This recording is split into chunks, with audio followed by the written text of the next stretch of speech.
दोस्तों, यकीनन मेरी तरह आपके ज़हन में भी बहुत से सवालात पैदा होते होंगे कि दज्जाल कैसे पैदा हुआ और इसके माँ बाप कौन थे और इसकी बीवी कौन थी। आज की वीडियो में मैं आपको इन सवालात के जवाबात देने की कोशिश करूँगा, इसलिए इस वीडियो को आखिर तक देखिएगा। तो आइए शुरू करते हैं।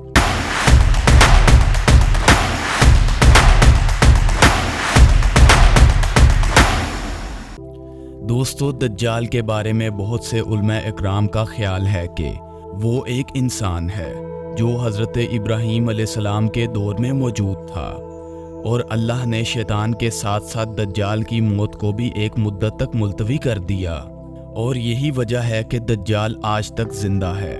लेकिन आज वो कहाँ है और कब ज़ाहिर होगा, तो इसके बारे में अहादीस में मिलता है कि दज्जाल को एक नामालूम जजीरे में कैद किया गया है जिसका इल्म अल्लाह के सिवा किसी को नहीं है। मुतअद्दिद उल्मा के मुताबिक दज्जाल का ठिकाना जापान के शैतानी समुंदर में है, जबकि सही मुस्लिम की एक रवायत के मुताबिक दज्जाल का खरूज मशरिक से होगा। बहुत सी अहादीस में मिलता है कि दज्जाल कौम यहूद से होगा और उसके पैरोकारों में ज़्यादातर यहूदी होंगे। इस वक्त दुनिया के 3 बड़े आसमानी मज़ाहिब यानी इस्लाम, यहूदियत और ईसाईयत इसका इंतज़ार कर रहे हैं जो आखिरी वक्त में ज़ाहिर होगा। दोस्तों, अगर आप ईसाईयत की लोक दास्तानों को सुने तो इनमें दज्जाल का जिक्र कुछ इस तरह मिलता है कि दज्जाल एक ऐसे घर में पैदा होगा जिस घर के रहने वाले इंतहाई नेक और ईमानदार होंगे। ये ख़ानदान यानी उसके वालिदैन सालों से बेटे की दुआ कर रहे होंगे और फिर अल्लाह उनके घर बेटा पैदा करेगा जो कि दज्जाल होगा। दज्जाल के पैदा होने की खुशी में उसके वालिदैन बेहद खुशी मनाएंगे, लेकिन दज्जाल हद से ज़्यादा गुस्ताख और बेअदब होगा। दोस्तों, यहूदी दज्जाल को अपना मसीहा मानते हैं। आज के दौर में यहूदियों के मुताबिक उनका मसीहा यहूदियों की नस्ल में से होगा। उनके मुताबिक दज्जाल हज़रत दाऊद अलैहिस्सलाम के शाही ख़ानदान में से होगा और तख्ते दाऊद का जानशीन होगा। वो इंसानी नस्ल से होगा और आम इंसानों की तरह परवरिश पाएगा, लेकिन वो गैर मामूली और बहुत सी पुरअसरार ताकतों का हामिल होगा। यहूदी उल्मा के मुताबिक वक्त मुकर्ररा से पहले खुद दज्जाल को भी इल्म नहीं होगा कि वो यहूदी कौम का मसीहा और खुदा का मुंतखब करदा है। खुदा उसकी आमद के वक्त उसे उसका मकाम बता देगा, तब वो यहूदियों का मसीहा बनकर इंतहाई हैरत अंगेज कुव्वतों के साथ सामने आएगा। वो अजीम निजात दहिंदा, अजीम रहनुमा, अजीम सिपासलार, अजीम जज, अजीम आलमदीन और नस्ल इंसानी का इंतहाई बाकमाल और अजीम तरीन बादशाह होगा। उसकी जहानत इंतहा दर्जे की होगी। दुनिया भर में मौजूद धक्के खाते रुस्वा यहूदियों को वो जमा करके इसराइल में बसाएगा। इनके अकीदे के मुताबिक वो मस्जिद अक्सा को शहीद करके उसकी जगह यहूदियों का किबला यानी कि हैकल सुलेमानी तमीर करेगा। यहाँ तक कि दज्जाल गैर यहूदियों के खिलाफ खौफनाक जंग करेगा और उन सबको हलाक कर देगा और वो हज़रत दाऊद अलैहिस्सलाम की सल्तनत को शान और शौकत के साथ कायम कर देगा। इस अजीम सल्तनत इसराइल की सरहदें इराक के दरियाए फरात से मिस्र के दरियाए नील तक फैली होंगी। फिर वो तमाम यहूदियों को अपनी बनाई गई खुद साख्ता शरीयत पर अमल दरामद करवाएगा।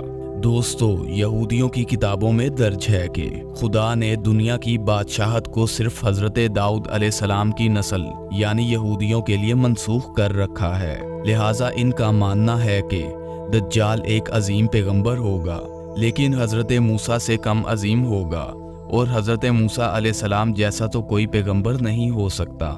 जबकि नाजरीन, इनका मज़ीद कहना है कि सारी दुनिया दज्जाल की अक्ल जहानत और ताकतों की वजह से उसे बादशाह तस्लीम कर लेगी और दुनिया के सारे मज़ाहिब ख़त्म हो जाएंगे, सिर्फ यहूदियत बाकी रहेगी। गैर यहूदी कभी भी यहूदी नहीं बनेंगे और ना ही उनको यहूदी मज़हब इख्तियार करने दिया जाएगा, अलबत्ता वो सब हलाक कर दिए जाएंगे। यहूदियों के मुताबिक दज्जाल इंतहाई खूबसूरत नौजवान होगा। दोस्तों, अब आपको वाज़िया हो चुका होगा कि यहूदी दज्जाल के बारे में क्या सोचते हैं। हमारे नबी हज़रत मोहम्मद सल्लल्लाहु अलैहि वसल्लम ने 1400 साल पहले ही बता दिया था कि یہودی دجال کو اس کی طاقتوں کی وجہ سے اپنا آقا اور رہنما مان لیں گے۔ اب پتہ چلتا ہے کہ وہ ایسا کیوں کریں گے۔ لہٰذا آج دنیا میں جتنی بھی بد امنی ہے وہ یہودیوں کی جانب سے اس لیے پھیلائی جا رہی ہے کہ وہ جلد از جلد اپنے مسیحا کو دنیا پر حکمران دیکھنا چاہتے ہیں۔ اسرائیل کا قیام بھی دجال کی استقبال کی پہلی باقاعدہ تیاری کی وجہ سے ہوا تھا۔ دوستو، جیسا کہ آپ نے سنا کہ یہودی دجال کو ایک خوبصورت نوجوان مانتے ہیں، لیکن اسلام کے نزدیک دجال ایک بدصورت اور کانا شخص ہوگا۔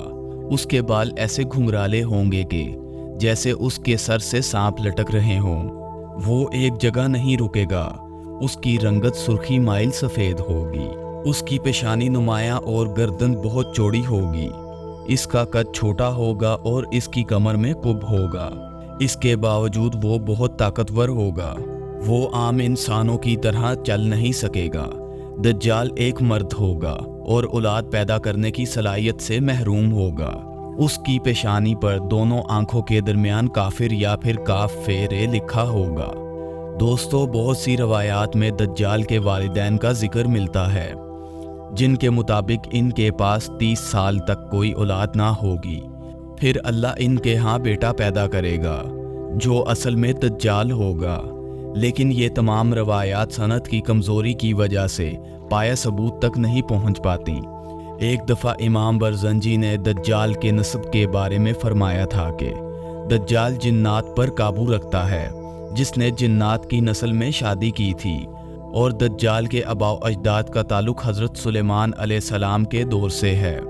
وہ فرماتے ہیں کہ حضرت سلیمان نے جن جنات کو قید کیا تھا تو ان جنات میں دجال کی بیوی اور اس کے آباء و اجداد بھی شامل تھے۔ لیکن اس فرمان کے باوجود دجال کی پیدائش اور اس کے والدین کا ہونا یا نہ ہونا ایسا معمہ ہے جس کے بارے میں کوئی بھی یقین سے نہیں کہہ سکتا۔ ناظرین، پاکستان کے ایک معروف اسلامک اسکالر کے ایک آرٹیکل کے مطابق دجال کی پیدائش اس وقت ہو گئی تھی جب زمین پر جنات کی حکومت تھی۔ ان کا کہنا ہے کہ دجال انسان، جانور اور جن کے ملاپ سے وجود میں آیا تھا، اور جب اللہ نے انسانوں کو زمین پر بھیجا تھا تو فرشتوں نے اللہ کے حکم کے مطابق جنات اور انسانوں کے درمیان ایک پردہ قائم کر دیا۔ فرشتوں سے جنگ کے بعد جنات کو مختلف جزیروں میں قیدی بنا لیا گیا، لیکن ان میں کچھ جنات ایسے بھی تھے جنہوں نے فرشتوں سے بدلہ لینے کا سوچا۔ یہ وہ وقت تھا جب ایک جن نے انسان سے جنسی ملاپ کرنا چاہا، لیکن وہ ان دونوں مخلوقات میں رکاوٹ کی وجہ سے ایسا نہ کر پایا۔ اسی دوران جساسہ نامی ایک اور مخلوق جو کسی جانور کی نسل سے تھی، اس نے ان دونوں کے درمیان اولاد کے حصول کے لیے خود کو پیش کیا، اور اس طرح انسان اور جن کا تخم جساسہ کے پیٹ میں پلنے لگا، اور اس طرح سے ایک تیسری مخلوق پیدا ہوئی جسے دجال کہا جاتا ہے۔ پھر دجال کو فرشتوں نے زنجیروں سے باندھ لیا تاکہ دنیا اس کے شر سے محفوظ رہے۔ دوستو، دجال ایک قسم کی انوکھی مخلوق ہے جس کو جساسہ کے ذریعے تمام خبریں ملتی رہتی ہیں، کیونکہ جساسہ ایک ایسی مخلوق ہے جو زمین اور سمندر سمیت ہر جگہ پر رہ سکتی ہے۔ بہرحال اس آرٹیکل میں کتنا سچ ہے یہ تو اللہ ہی بہتر جانتا ہے، مگر جساسہ کے متعلق ہمیں صحیح معلومات اس واقعے سے ملتی ہیں جس میں حضرت تمیم داری رضی اللہ تعالیٰ عنہ نے دجال سے ملاقات کا پورا واقعہ سنایا تھا۔ ایک دفعہ اسمہ بنت یزید بیان کرتی ہے کہ رسول صلی اللہ علیہ وآلہ وسلم میرے گھر تشریف فرما تھے۔ آپ صلی اللہ علیہ وآلہ وسلم نے دجال کا ذکر فرمایا کہ اس کے ظہور سے پہلے 3 قحط پڑیں گے۔ 1 سال آسمان کی 1/3 بارش رک جائے گی اور زمین کی پیداوار بھی 1/3 کم ہو جائے گی۔ دوسرے سال آسمان کے 2 حصے بارش رک جائے گی اور زمین کی پیداوار بھی 2 حصے کم ہو جائے گی، اور تیسرے سال آسمان سے بارش بالکل نہیں برسے گی اور زمین کی پیداوار کچھ بھی نہ ہوگی، حتیٰ کہ جتنے حیوانات ہوں گے وہ سب ہلاک ہو جائیں گے۔ لیکن دوستو، بے شک ایک دن دجال اور دجالی نظام کا بالکل خاتمہ ہو جائے گا۔ دجال کے خاتمے کے بعد حضرت عیسیٰ علیہ السلام اس حال میں ہوں گے کہ اچانک اللہ تعالیٰ کی طرف سے ان کے پاس یہ وحی آئے گی کہ میں نے ایسے بندے پیدا کیے ہیں جس سے لڑنے کی طاقت کوئی نہیں رکھتا، तुम मेरे बंदों को जमा करके कोहे तूर पर ले जाओ और इनकी हिफाजत करो। फिर अल्लाह ताला याजूज मजूज को जाहिर करेगा, जो हर बुलंद जमीन को फलांगते हुए उतरेंगे और दौड़ेंगे, और इनकी तादाद इतनी ज्यादा होगी कि जब इनकी पहली जमात बहरे तिब्रिया से गुजरेगी तो उसका सारा पानी पी जाएगी।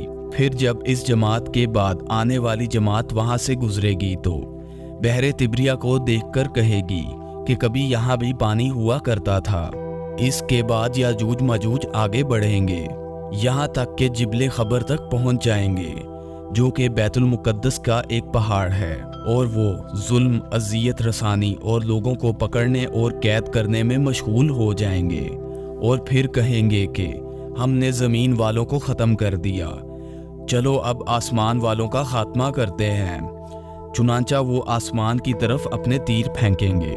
दोस्तों, दज्जाल इस वक्त कहाँ है और किस हालत में है, बेशक अल्लाह के सिवा कोई भी नहीं जानता। दोस्तों, यहाँ पर हमारी वीडियो ख़त्म होती है। आपका इस सब के बारे में क्या ख्याल है? अपनी कीमती राय का इजहार कमेंट सेक्शन में ज़रूर करें, और वीडियो को लाइक कीजिए, दोस्तों से शेयर कीजिए, और मेरे चैनल को सब्सक्राइब कीजिए। मिलते हैं अगली वीडियो में, तब तक के लिए अपना बहुत सा ख्याल रखिए। अल्लाह हाफिज़।